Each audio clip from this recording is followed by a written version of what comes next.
public service announcement. The current carte blanche acceptance of trans women into women and girls spaces has opened the door to a ravenous wolf in sheep's clothing who imitates that which he seeks to devour.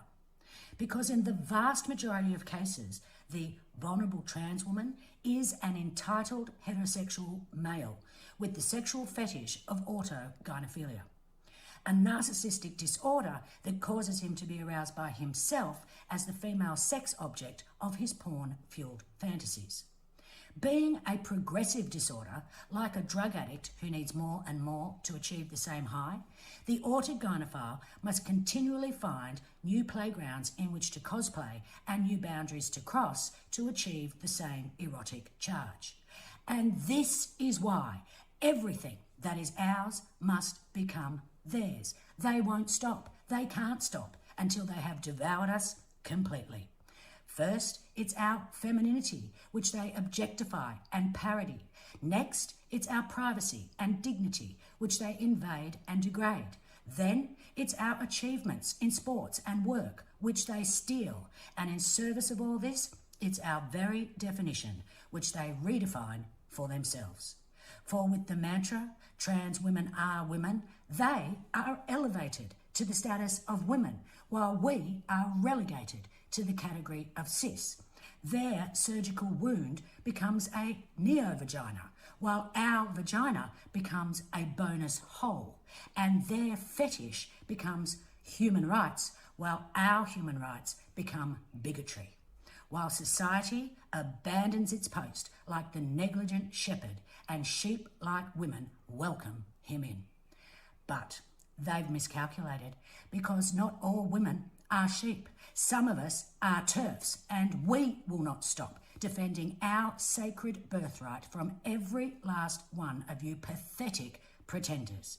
And so, fellas, and yes, I'm talking to you, you wanted a TERF war? You've got one.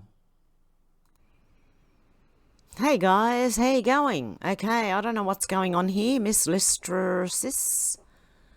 This is a public service announcement regarding trans women in women's and girls' spaces. It's time to speak openly about autogynephilia. The opinionated black woman and auntie said bloody outstanding. And yes, it was. It's interesting. I don't know if this lady here is a feminist or I don't know what's going on here. Maybe they are the G. I don't know. But I agree with her. But is this like one turning on another? I don't know what's going on here. Someone can tell. And what is a TERF? Can anyone tell me? I'm an old lady, right? What the hell is a TERF? Okay. Okay, we have some things going on here in Australia. Tanya Mihalik, MLC. So it said, so it's not just coal mines now, but gold mines too are being halted. Federal Labor are prepared to stop entire viable mining industry, which creates jobs and holds up our economy on the grounds of cultural warfare, even where the Land Council finds no sacred sites. I did talk about this last week. We're going to talk about it again. The Daily Telegraph Environment Minister, Tanya Plibersek, this woman here, has scrapped plans for a gold mine in country New South Wales on Indigenous heritage ground despite a Land Council finding no sacred site. Now wait until you hear exactly who she is listening to about this. Okay, and Senator Gerard Rennick, this is the lady she's listening to. Now questions have been raised about why Ms Plibersek overlooked the written advice of the Orange Local Aboriginal Land Council, which has legal cultural authority over the area, and found the dam would not have impacted any sites of cultural significance. Now it's a dam as well. Roy R.C., a respected Warrajiru leader and former chair of the New South Wales Aboriginal Land Council, said the decision made a mockery of our people's culture. We've never heard of this lady, Mr. R.C. told Ben Fordham on 2GB radio.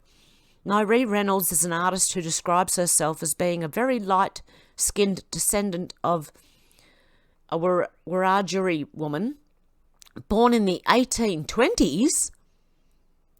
What? make her over 200 years old. Gee, she's an old lady. Okay. Very old. I don't know what she's got going for her, but 1820. I think they mean 1920s. Even then, she's over 100. Miss Reynolds lodged an application objecting to the dam in 2021 after Section 10 of the Aboriginal and Torres Strait Islander Heritage Protection Act on behalf of Wiradjuri elders. I'm trying to get it right, guys. It's understood the application was made with the support of the Wiradjuri Traditional Owners Central West Aboriginal Corporation, the WTOCWAC. This is why I hate identity politics. Claiming to belong to a particular race because just one of your ancestors from 200 years ago is from that race is absurd. Even other Aboriginals are disputing her credentials. When will all of this end? How about we just call ourselves Australians, descended from one race called the human race? Quote from Indigenous Elder Block's $1 billion gold mine, Tanya Plibersek under fire for listening to this lady here. Now wait till you hear this lady. I mean, I don't know. I think someone's been used. Okay, someone maybe not of sound, I don't know. Raymond McCowan said this is the thing Plibersek used as an Aboriginal elder who told Plibersek about secret dreaming songs at the Orange Gold Mine. Plibersek cancelled on Aboriginal sacred grounds or sacred? Not sure. Plibersek now has a problem. Albanese has called BS on Tanya and says it is only the tailings dam. The Oracle of Delphi said if our courts and political leaders don't even know what a woman is, how can they tell us who's an Aboriginal Australian? Exactly. Now, there seems like there's a dam and a gold mine and maybe a coal mine. Hang on, what's the other thing? Yep, coal mine, gold mine, and a dam so far, okay? All because of this lady, okay? It is so strange. Okay, the Road Knight said how to stop a gold mine, register an Aboriginal Owners Corporation, list 17 of your mates by first name only as members, approach Plibersek with demands. Jeez, is that all it takes? Warning graphic content. What is an Aboriginal? Australia, that's the warning graphic content is the name of the person posting, mind you, right? Good name, by the way. What is an Aboriginal? Australia needs to have the conversation because the current rules are unsustainable. This is the Aboriginal women's cricket team. This is farcical. I don't even think any of them are Aboriginal. Seriously, maybe, I don't know, maybe this lady over here? Okay, not Aboriginal, not Aboriginal, not Aboriginal, not Aboriginal, not Aboriginal, not Aboriginal, not Aboriginal. No, that's not Aboriginal, that's more an Asian-looking type, maybe a Samoan or one of the islands. Not Aboriginal, not Aboriginal, not Aboriginal, not Aboriginal, not Aboriginal. Wow, that's the Aboriginal women's cricket team, with most of them who aren't Aboriginal or don't look Aboriginal in any way, shape or form. Okay, the opinionated black woman auntie who is an Aboriginal and is from the Wiradjuri, she's a Wiradjuri woman. Okay, she's sick of the cultural left by race claimers and lies about culture. She said something's going on. Apparently my cousin's got my dad to give a DNA sample. It's something to do with proof of being Indigenous. And this was on the 22nd, 6 days ago. Okay, I'm just going to find more on this lady because I've got her speaking somewhere in here. Okay, we got another one from the opinionated black woman auntie. Nairee Reynolds pulling out all the stops to have the mine shut down. With her obvious condition, I'm wondering if she's actually walked the land. I don't be thinking so, but I just might get a mob together and go walk about to see what we can see. Let's have a listen. I was asked if I would put a Section 10 in over the mine site. Didn't take me long to say yes. I knew I'd get the strength, and I have, time I drove past, I could feel the ancestors saying, help us. And I thought, if I can too work with everyone and the ancestors to stop this, because to kill the billabula by putting cement in the springs was unthinkable. So long, this little river, tiny, but it's our river. The ancestors, I'm saying they'll be happy. That's not a strong enough word. They would be grateful, happy, secure. And I just want to say thank you from the very depths and bottom of my heart, and on behalf of all of us. It's just what we wanted. Mandango, thank you. It's what we wanted. We? Who's this we? And she's saying she feels the ancestors? Huh? What, you got a direct line? Send them a text? Call them on the mobile? What? So, how do you fight this? This woman is a habitual complainer, and she clearly says she was asked to put in a Section 10. Now, I don't even know what a Section 10 is. What black fella knows what a Section 10 is? Eh? Oh, Lord. So this one woman right here, who was born in Wollongong, in Wiradjuri, but claims she's a Wiradjuri elder.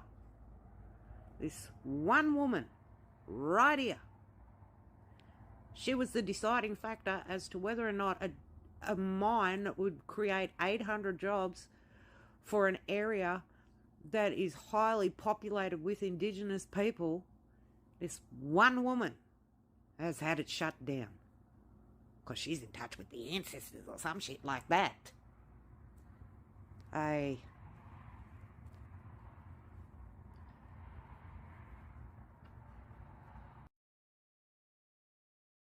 Okay, with all due respect to this lady here, right? She's doing well for 200 odd years old, I'm telling you now.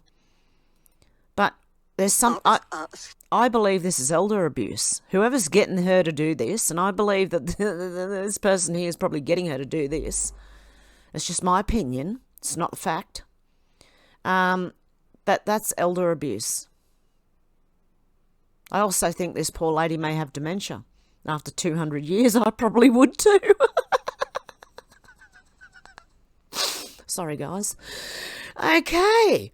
Because apparently she was born in 1820. I can't get over that. That is 200 years old. She certainly sounds like it. Poor woman. Okay, the central poser. This is another one, okay? So here's the thing, right? I'm an Aboriginal Australian bloke. Not this bloke. And let me tell you, watching the saga of Bruce Pascoe, who is this bloke, and Auntie Nairi, which is that lady, is like watching a soap opera where everyone suddenly forgets the script and starts improvising badly. First off, Bruce Pascoe, this man down here,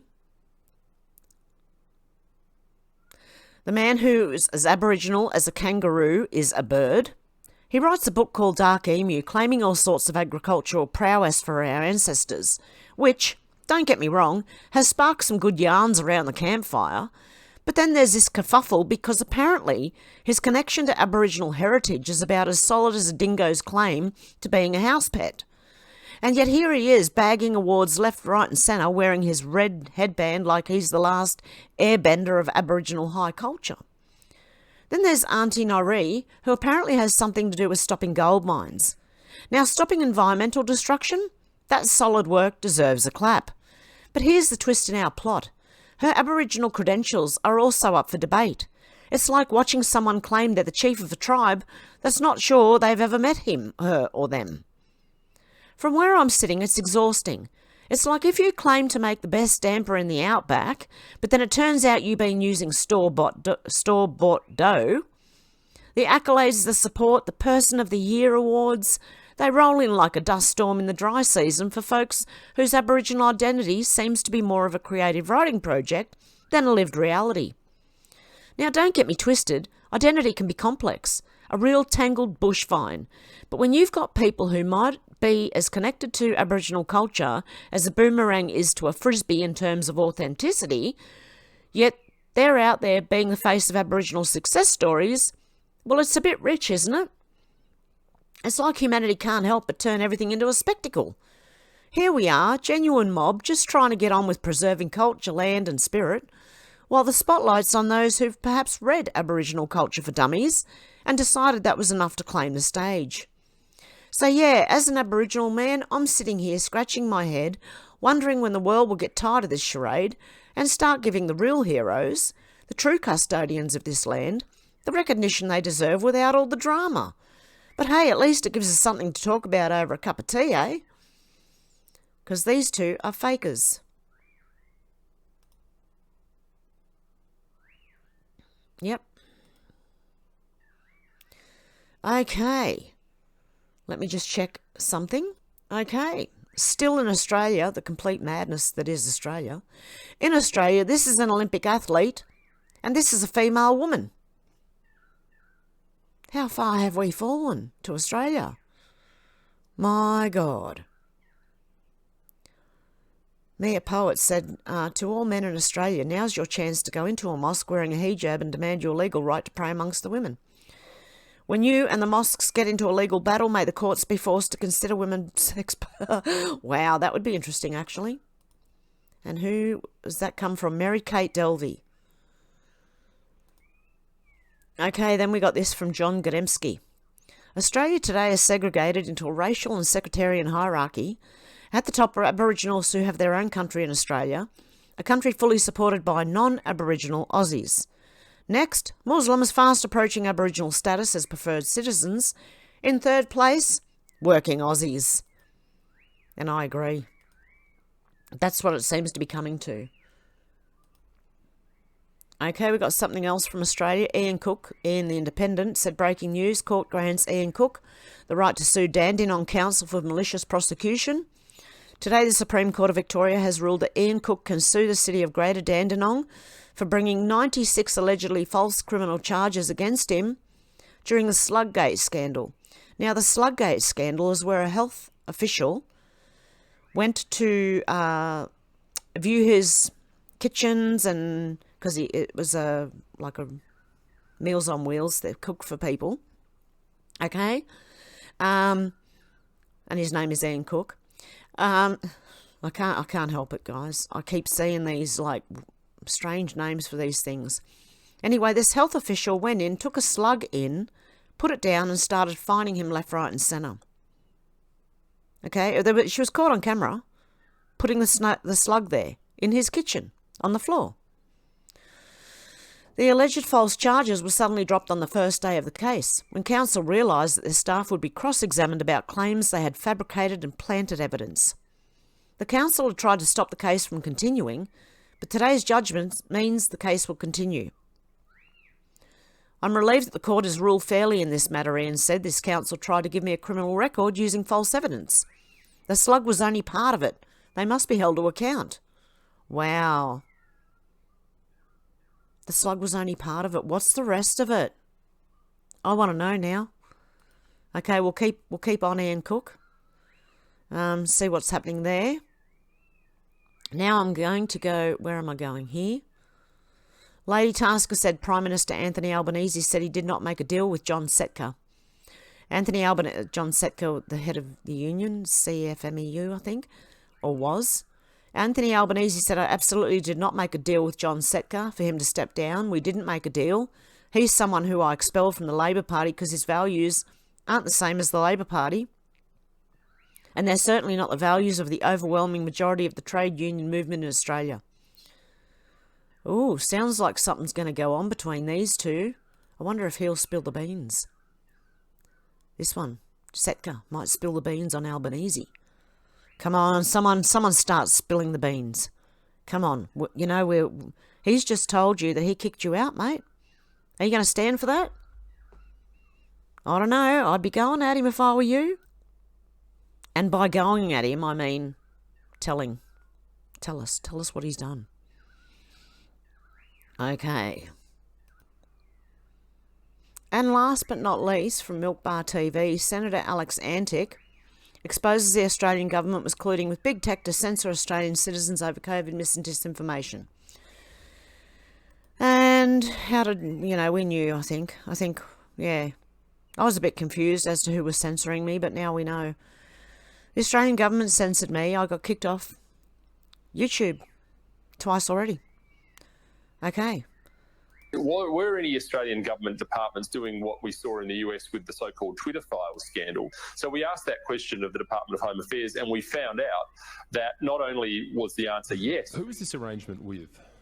So that's an internal procedural instruction to our staff about how to go about their engagement with the technology companies. Facebook, to use an example, Meta has got a policy about mis and disinformation as it relates to COVID, and so we have been working with the platform. Well, we had a particular role that arose from a Morrison government decision to take a particular to lean in on COVID dis and misinformation. The Department of Home Affairs was contracting with a big multinational company, a PR company by the name of M&C Saatchi, and paying them $1 million of taxpayer money over 3 years. We have a service provider that we have contracted to do it that looks across various platforms to sort of search for things that might not fit the government narrative. They identify mis and disinformation over COVID-related social media posts. We then look at the proposed referrals that they provide to us. And then when they located them, they would refer them to another